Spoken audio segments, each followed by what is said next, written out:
Int, čau. Tev ir kaut kas, ar ko tu vari salīmēt zem ūdens, piemēram, basēnos, notekās, nezinu?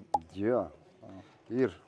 Akal sodālam tāda pati līme, tikai citu nosaukumu. Arī līme hermētiķis. Viņai nav nepieciešams ne gaiss, ne skābeklis, lai sāktu cietēt. Ja? Viņa uzņem no ūdens to mitrumu, un tā mitruma ietekmē notiek cietēšanas process. Tad es varu parādīt, kā tas darās. Ieliksim tā, lai viņš man neapgāžās. Esmu vaļā. Un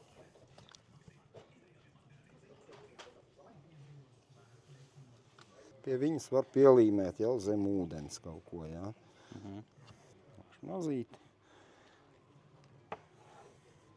Vienkārši iegriezīsim, redzēsim, ka nekas ārā netek. Divās kārtās. Redzat, te ir iegriezums. Mēs esam aiztaisījuši, piemēram, caurumu ciet. Jā. Tas ir paredzēts, ja ir basēns vai kaut kāda ūdens tvērtne, kurā ir kaut kāda sūce vai caurums, tad ar šo te līmi ideāli var aizlīmēt. Un pie viņas arī var pielīmēt kaut kādas jau detaļas vai kaut ko.